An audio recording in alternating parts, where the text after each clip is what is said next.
ኢትዮጵያን ያኮራ ሰራዊታችንን ያኮራ ምዕራቡ በራችን እንዳይደፈር በማድረግ ትልቅ ሚና የተጫወተና በዚህም የዙ አመራሮች የኮር አመራሮች በጣም ትልልቅ ጀግኖች የነበሩበት ክፍል ነው። ህዝቡን ከጽንፈኛ ግፍ ያላቀቀ በመቀጠልም ዚብሸኔ በኦሮሚያ አካባቢ ተሰማርቶ በሸኔ ላይ በተወሰዱት እርምጃዎችና ዘመቻዎች ለቃስተዋጽኦ ያደረገ ህዝቡ ወደ ልማትና ወደ ሰላማዊ ኑሮ እንዲመለስ በማድረግ በኩል ትልቅ አስተዋጽኦ ያደረገ እዝና ክብር የሚገባው እዝ ነው።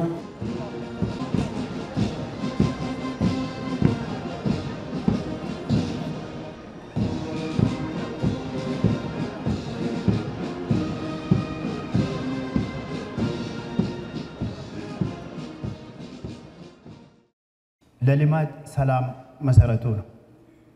ያለ ዘላቂ ሰላም ትርጉም ያለው ልማት ማምጣት ደግሞ አይቻልም። ያለ ጠንካራ መከላከያ ኃይል ልማት አይረጋም፣ አይጸናም። ለአካባቢ ደህንነትና ለዘላቂ ሰላም ህዝባዊ የሆነ የመከላከያ ተቋም ከለላ ያስፈልጋል።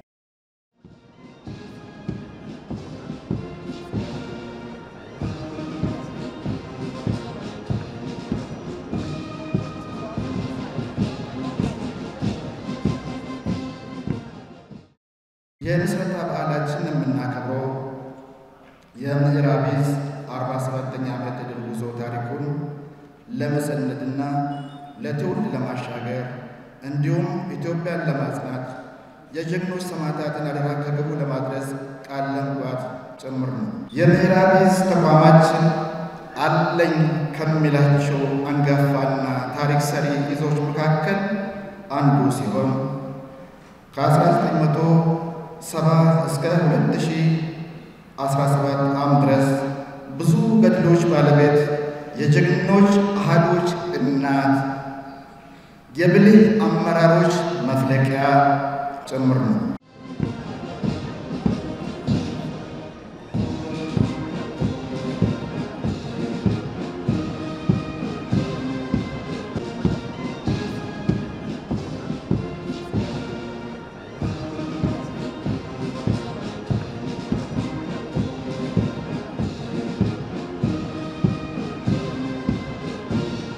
ሁሉንም ግዳጆች ተልእኮቻችን የምንወጣው ህዝብን አቅፈን ነው።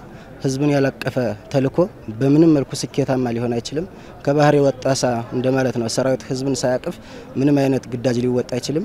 እኛም በሁሉም በተሰማራንባቸው ግዳጆች ሁሉ ህዝቡ በቀጥታም በተዘዋዋሪም የተልእኳችን ስኬት አንዱ ቀኝ እጃችን ሆኖ ከፊት ቀድሞ የመረጃ አካላችን በሁሉም መስክ ስንቃችን ጉልበታችን ሆኖ እያገለገለን ነው ህዝባችን። እኛም ህዝቡን እያገለገለን ነው። ተደጋግፈን ነው ሀገራችንን እናስቀጥለው። በየትኛውም ሁኔታ ተልእኮ ቢሰጠን በአስተማማኝ ሁኔታ መወጣት የሚያስችል ዝግጁነት አለን። ቀደም እንዳልኩት ከህዝባችን ጋርም ሁሉንም ግዳጆች አብረን እንወጣለን።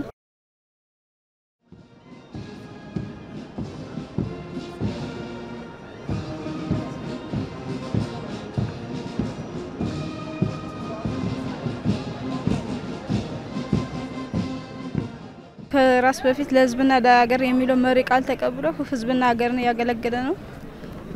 የተሰጠን ግዳጅ በአግባቡ እየተወጣን ያለን በሴቶችም በአጠቃላይ እንደ መከላከያ ሰራዊት አባላት ወትሮ ዝግጁነታችን እንደተጠበቀ ሆኖ ያው የሰላም ህዝብ በሰላም ወጥቶ እንዲገባ ሰው እንደፈለገው ገበያ ምንም ተንቀሳቅሶ እንዲሰራ ንግዱን ነጋዴውም ገበሬም በእርሻው የተለያዩ ስራዎችን እንዲሰሩ ያደረግነን ያለ የዚህ እዝ አባል ነኝ።